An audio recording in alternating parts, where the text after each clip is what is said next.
Hola, ¿cómo está? We're back! Another day, another banger.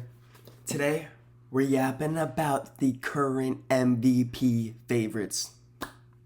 What a race this is going to be down the stretch. We have Drake Maye, Wonder Kid, Matthew Stafford, the OG, Jonathan Taylor, Wisconsin boy, Josh Allen. Will he get his head out of his butt? I don't know. The first player we're going to be talking about today is the current leader at plus 240, Matthew Stafford. What a start to the season it has been for the LA Rams. I think Matthew Stafford may have hit up the fountain of youth. I'm not sure if that cryo chamber that he was going to, where he somehow had a back injury. He looks like a kid who was drafted last year. This is his best year of his career. He is currently at 2,500 yards, 25 touchdowns, and 2 interceptions. Talk about just dominating the game. The Rams are currently 7-2. We're 2 plays away, you could say, from being 9-0 after close losses to the Niners and Eagles. This team is firing on all cylinders as of late. McVay and Stafford, what a duo this has been. What a gamble it was for McVay and how beautiful it's panned out for this franchise and his career. They're just dominating. Run game, elite. The personnel is where this team is making its bread and butter. Sean McVay has completely changed his identity from a heavy 11 personnel, 3 wide receiver sets, to heavy 13 personnel, big boy 3 tight end sets. It's kind of like what the Seahawks do, because the Seahawks are on primetime all the time. So you could see the Seahawks doing, that's what they do, but they do it better. It has been insane. What McVay does is he manipulates these defenses. He says, I'm going to go throw out these tight ends out there. How are you going to match the personnel? So the defensive coordinator says, oh, we got to match the personnel. We got to put in some big boys at linebacker. And guess what that means? Mismatches for every single tight end. Puka blocks well. Devontae puts in passion for blocks. It is total mismatches all over the field against the Rams. That's why everything is so easy. They have these slow linebackers chasing their tight ends who can run and block. And they're all 6'4", 6'5". Terrence Ferguson, one of their key picks, has been instrumental to this type of personnel. Davante Adams, what a signing he's been. These past 3 weeks, he has 6 touchdowns. Already up to 9. And Puka Nacua, he hasn't left. He's still cash PPR merchant. He's got 6 receptions for 780 yards. But that's the thing about this award.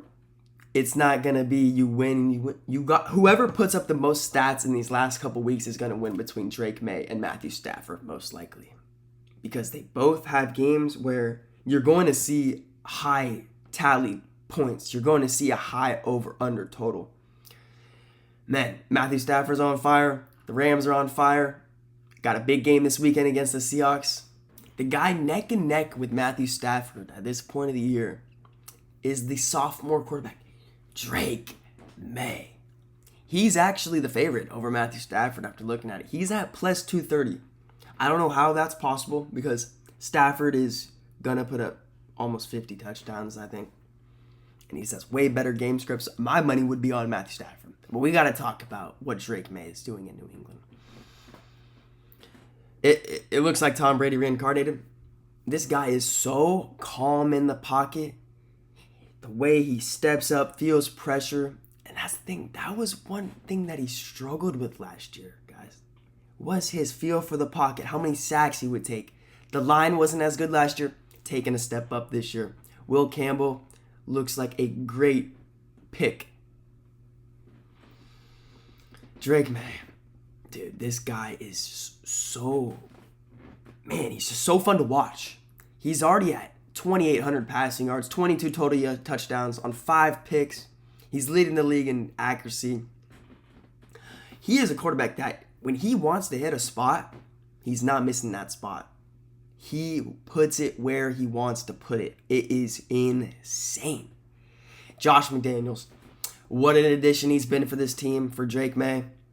He did it with Mac Jones. He's done it with a lot of quarterbacks. He is very experienced. The explosive plays are coming as a given now. Every single game, it seems like. He just attacks every team's weakness.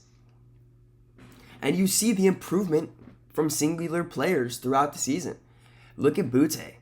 He makes big plays every game. He's getting put in a position to succeed. Demario Douglas making big plays. Mac Hollins making big catches. The whole team is making a difference. Stephon Diggs, what a signing he was. Cheap deal. They offered Godwin how much money? Do you guys remember that? He hasn't even played this year. What a signing Diggs has been. Making big plays almost every game. Primetime, primetime Diggs. He's one of the best of all time. Hunter Henry's back. Got a handful of touchdowns. Awesome safety blanket for Drake Maye. The run game is starting to come alive as of late. Man, it's just awesome in New England right now. Congrats to Patriots fans. And I'm sorry for everybody else. And what's funny is I was like, damn, they're on an 8-game win streak? I was like, dude, what is the longest streak? I was like, oh yeah, it's Patriots when they choked against Eli Manning. Shout out Eli. Patriots are blessed. They fell upon another franchise quarterback that's going to be around for 15 years. And I actually saw a comment on some Twitter post. It said, the evil empire has now become the first order. Somehow they are back. And they're back for a long time. Drake Maye. Let's see how he finishes the season. He could easily win this award. It's a two-man race, I believe. We'll see what happens. Currently in third place for the MVP award this year is the Indianapolis Colts. Man, Jonathan Taylor at plus 650.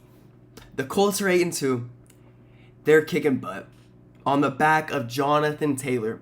This is going to be the best running back season of all time. Surpassing Saquon Barkley's insane season from last year, which, that's crazy. I thought we were seeing a generational run last year from Saquon. But man, JT has made that, it look mini. It's like a light version of this year. Jonathan Taylor already has 1,400 total yards on 219 touches for 6.4 yards per touch. Every time he touches the ball twice, it's going for a first down.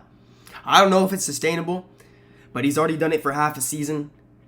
So why can't he do it the rest of the season? He is currently on pace for the triple crown. First time in years. Leading the league in rushing yards, yards per attempt, and touchdowns. Leading yards per attempt, he's in a close battle with Jackson Dart right now. Which Jackson Dart has been getting injured, and I'm not sure if he's going to count for yards per attempt based off how many attempts you need per game as a quarterback. He will run away with Offensive Player of the Year, I hope, as they've kind of made that award a non-quarterback award, given it's the best offensive player, which JT is that. He's just not as valuable because if you take a quarterback like Drake Maye or Matthew Stafford and you put in the average Geno Smith, you could say, they're not as good of a team.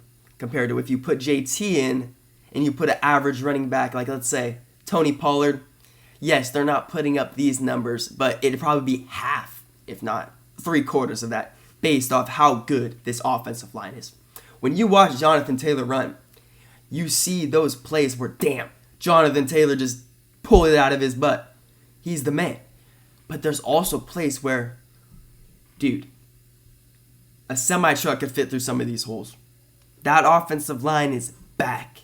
And one of the main reasons why Jonathan Taylor is having such a special season. This is going to be the best running back season of all time. Too bad the MVP award is too quarterback-centric. But he will be the Offensive Player of the Year. Book it. The fourth and final player I could see this season coming away with the MVP award is Patrick Mahomes. You can never doubt Patty. He's a plus 650 favorite right now. Very long shot odds. But he's having his best season, I'd say, since his historical 2022 season passing the ball. You've been able to see more downfield shots get open. He's up to 2,600 total yards, 17 touchdowns, 5 picks. Compared to Drake Maye and Matthew Stafford, it's just not up there. Counting their record too, it's going to be very hard for Patrick Mahomes to climb up these rankings. But he can do it. He's second in total EPA behind Drake Maye. Been one of the hardest players to sack all season. It seems like he keeps running around, finding space, pump faking defenders. Just Patty being Patty. He's magical. He's playing behind a top 5 offensive line this year, which is very scary. His receivers. He's actually throwing the ball to his receivers a lot more down the field. They're accounting for 63% of his passing yards, which is a huge increase from last year and the years prior. They were getting the ball down the field. They lead the league in explosive plays. Patty has the most completions over 25 plus yards this year, which is huge. Coming from last year, he is attempting a whole extra 25-yard pass down the field this year. Whole extra pass. And they're being completed at a high rate. He hasn't had fully consistent receiver play at all. Rashee Rice has been out of the lineup. He's coming back from suspension. Xavier Worthy, completely in and out of the lineup. Injured almost every week. And the return of Rashee Rice, it has really opened up this offense. As you've seen, they've played horrible competition those past 2 games, but dang, the offense just looks easy. Looks like Andy Reid's trying whatever he wants, and it's working. Travis Kelce has been on a run of how many games now? Dude, how much longer are we going to see this? He's almost 40 years old. He keeps going. This offense, it looks like it is going to be firing on all cylinders. That's why I have to include Patrick Mahomes in this video, because it's Patrick Mahomes. What if he throws for 30 passing touchdowns the rest of the year? He could easily do that, especially with these weapons. We're finally going to see this offense with Worthy, Rice, Hollywood Brown. What's his name's been playing amazing. Thornton's been playing amazing. This offense is back. We are all going to be scared of the Chiefs come playoff time. We all know this. I am super excited for this stretch.